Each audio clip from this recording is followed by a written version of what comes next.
மதுரையில் மனிதநேய மக்கள் கட்சி நடத்தும் எழுச்சி பேரணி மற்றும் மாநாடு நடைபெற்றது. மத்திய அரசு கொண்டு வந்துள்ள வக்பு திருத்த சட்டத்தை திரும்ப பெற வேண்டும் மற்றும் அரசியல் அதிகாரத்தில் சிறுபான்மையினர் பிரதிநிதித்துவத்தை ஊராட்சி முதல் நாடாளுமன்றம் வரை உறுதி செய்ய வேண்டும், அரசியல் அதிகாரத்தில் அவர்களுக்கு உரிய பங்கு தர வேண்டும் என்ற இரட்டை கோரிக்கையை வலியுறுத்தி Madurai ring road Vandiyur toll gate பகுதியில் மனிதநேய மக்கள் கட்சி சார்பில் பிரம்மாண்ட மாநாடு நடைபெறுகிறது. தமிழகம் முழுவதிலும் இருந்து ஆயிரக்கணக்கானோர் கலந்து கொண்டுள்ள இந்த மாநாட்டிற்கு அக்கட்சியின் தலைவர் பேராசிரியர் ஜவாஹிருல்லாஹ் தலைமை தாங்குகிறார். தமிழ் மையம் நிறுவனர் ஜெகத் ஹஸ்பர், கும்பகோணம் ஜோதிமலை இறைப்பணி திருகோணம் நிறுவனர் திருவடிக்குடில் சுவாமிகள் ஆகியோர் சிறப்பு அழைப்பாளராக பங்கேற்று பேசுகின்றனர்.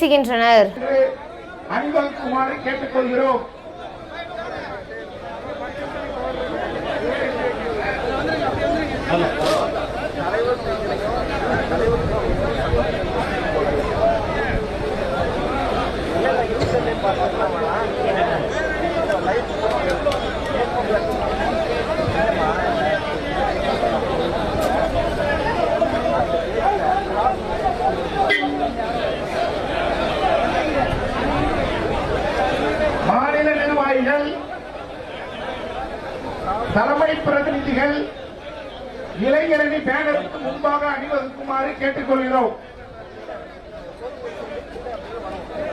தலைமை நிர்வாகிகள், தலைமை பிரதிநிதிகள் இளைஞரணி பேனருக்கு முன்பாக அணிவகுக்குமாறு கேட்டுக்கொள்கிறோம்.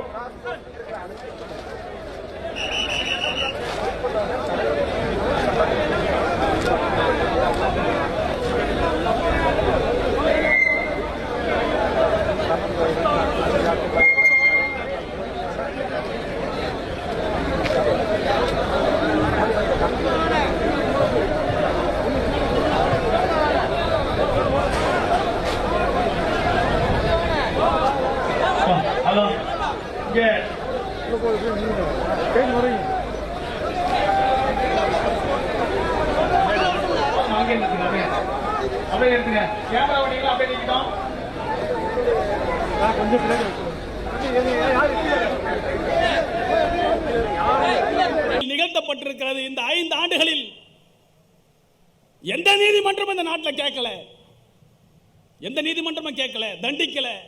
இப்பதான் பேச தொடங்கி இருக்காங்க. அப்படிலாம் இடிக்காதீங்க. தண்டனை கொடுப்பது நீதிமன்றம் தான். 5 வருஷம் இடிச்சு முடிச்சதுக்கு அப்புறம் இன்னைக்கு நீதிமன்றம் கேள்வி கேட்கிறது என்று சொன்னால் எவ்வளவு மோசமான நிலையில் இந்த முஸ்லிம் சமூகம் இந்தியாவில் வாழ்ந்து கொண்டிருக்கிறது என்பதை நாம் புரிந்து கொள்ள வேண்டும். நீ நினைத்த உணவை உண்ண முடியாது, நீ நினைத்த உடையை உடுத்த முடியாத வெறுப்பு அரசியல் இன்றைக்கு கோலோச்சி கொண்டிருக்கிறது. திட்டமிட்டு வெறுப்பு அரசியல் பரப்பப்படுகிறது. எத்தனை சட்டங்கள், சிஏஏ சட்டத்தை கொண்டு வந்து குடியுரிமையை பறித்து ஒழித்து ஓட்டுரிமையற்றவர்களாக அகதிகளாக மாற்றுவதற்காக ஒரு சட்டத்தை கொண்டு வரா. கோடிக்கணக்கான மக்கள் தெருவில் இறங்கி போராடினோம். ஏன்? நம்முடைய தாய்மார்கள் ஹிஜாப் அணிந்த நிலையில ஷாஹின் பாக்கள் என்ற போராட்டத்தை நாடு முழுக்க நடத்தினார்கள். அந்த கோடிக்கணக்கான போராட்டத்தின் காரணமாகத்தான் அந்த சட்டம் இன்றைக்கு முடக்கி வைக்கப்பட்டிருக்கிறது. தவிர இல்லை என்றால் இன்றைக்கு பல மாநிலங்களில் இந்த சமுதாயம் அடிமைகளாக அகதி முகாமில் அடைக்கப்பட்டிருப்பாங்க. இவ்வளவு மோசமாக ஒரு திட்டமிட்டு இந்த நாட்டில் வேற எந்த சமூகத்திற்காவது இவ்வளவு அநீதிகள் இழைக்கப்படுகிறதா? தாழ்த்தப்பட்ட மக்கள் ஒடுக்கப்படுகிறார்கள், இல்லை என்று நான் மறுக்கவில்லை. பழங்குடி மக்களுடைய உரிமைகள் பறிக்கப்படுகிறது, இல்லை என்று நான் மறுக்கவில்லை. இந்த நாட்டில் வாழக்கூடிய பிற்படுத்தப்பட்ட மக்கள் இந்த நாட்டினுடைய சுதந்திரத்துடைய கூலியாக அந்த பார்ட்டி கொடுக்கிற பிட்டை பெற்றுக்கொண்டார் என்பது வரல. ஆக இஸ்லாமியர்களுக்கான அந்த ஒதுக்கீடு, இடஒதுக்கீடு எங்களுக்கு வேண்டும், உள்ளாட்சியிலும் வேண்டும், நாடாளுமன்றத்தில் வேண்டும், லோக்சபாவிலையும் வேணும், மக்களவையிலையும் வேணும் என்று கேட்கும்போது பதவி ஆசைக்காக இல்லை. இத்தனை பேர் 20 கோடி மக்கள் இருக்கும்போது எங்களுக்கான பணியை செய்யக்கூடிய இடத்தில், எங்களுடைய கடமை செய்யக்கூடிய இடத்தில் எங்களுக்கான வழியை விடுங்கள், எங்களுக்கான உரிமையை கொடுங்கள், என் கடமையை நான் செய்ய வேண்டும் என்றுதான் கேட்கிறோம். ஒருவேளை மறுத்தால் எந்த திருக்குரானை எடுத்து 5 வேளையும் தொழுகை நடத்துகிறீர்களோ அந்த இறைவன் கொண்டு வந்து ஒரு பிரதிநிதியை அந்த இடத்திலே உட்கார வைப்பான் என்பதை அறுதியிட்டு நான் சொல்லுகிறேன். காரணம், அத்தனைக்கான ஆளுமைகள் இங்கே இருக்கிறார்கள். இஸ்லாத்தில் இல்லாதவர்களா?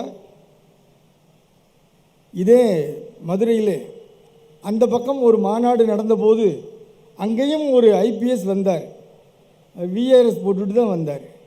இங்கேயும் ஒரு ஐபிஎஸ் வந்திருக்கிறார் என்று ஆதங்கப்பட்டுக் கொள்வது உண்டு. 2 வகை அணிதிரட்டல்கள் உண்டு. ஒன்று அநீதிகளுக்கு எதிரான அணிதிரட்டல், 2 மாற்றங்களை தேடும் அணிதிரட்டல்.